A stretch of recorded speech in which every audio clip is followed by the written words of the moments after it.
नमस्कार दोस्तों, आप सभी का हार्दिक अभिनंदन है।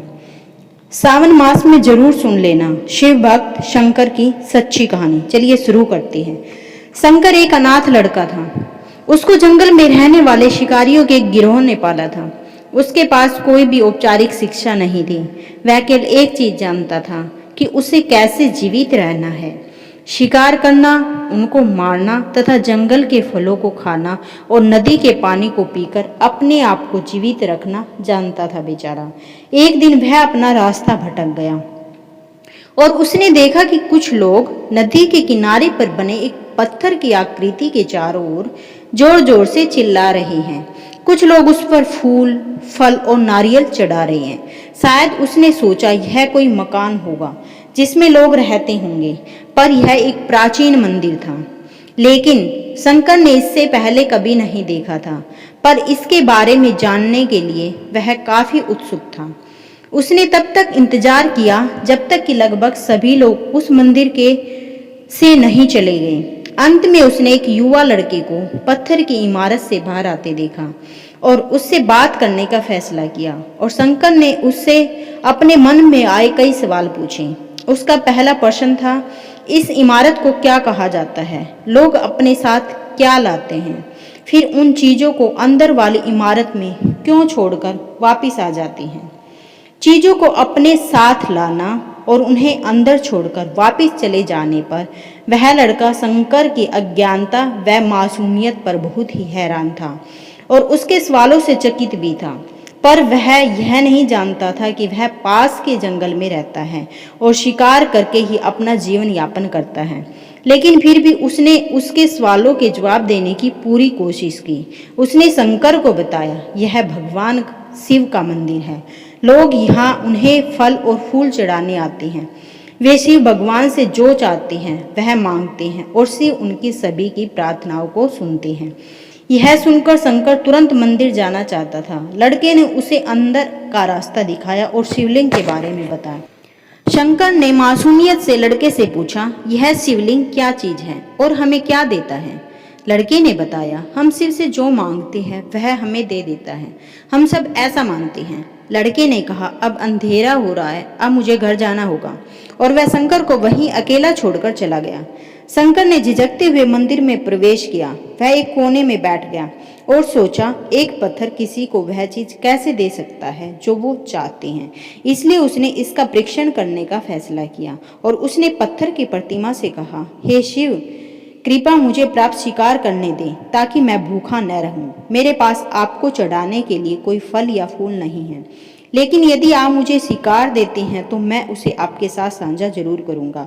मैं वादा करता हूं कि मैं आपको धोखा नहीं दूंगा।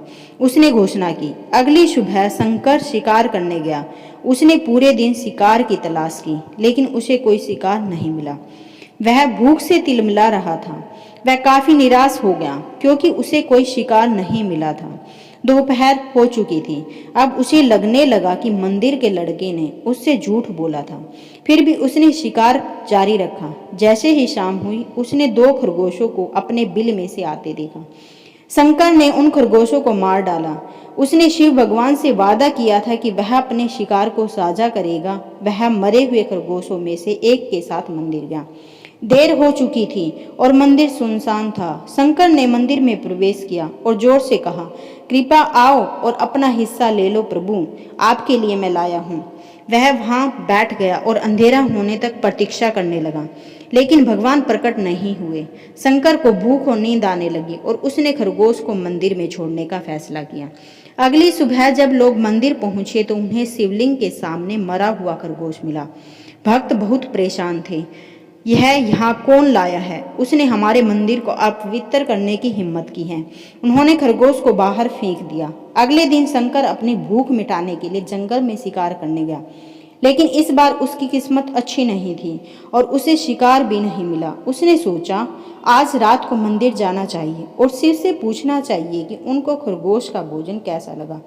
शंकर यह पूछने के लिए मंदिर गया। जब वह मंदिर पहुंचा तो उसके आश्चर्य का कोई ठिकाना न रहा। उस रात मंदिर में लोगों की काफी भीड़ थी। शिवरात्रि की रात थी। लेकिन अबोध शिकारी लड़के को इस बारे में कुछ भी नहीं पता था। शंकर ने चारों ओर देखा और उस युवा लड़के को देखा जिसने उसको मंदिर के अंदर शिव से प्रार्थना करने के लिए कहा था।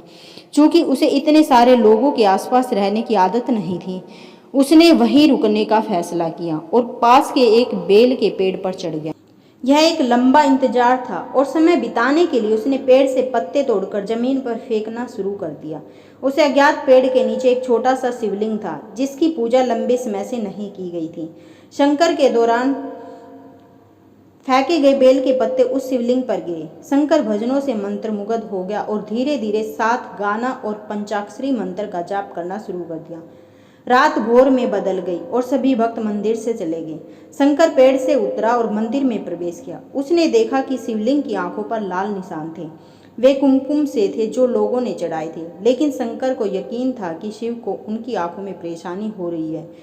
उसने शिव की खेदजनक स्थिति के रूप में जो कुछ भी महसूस किया उसके लिए उसे बहुत दुख हुआ।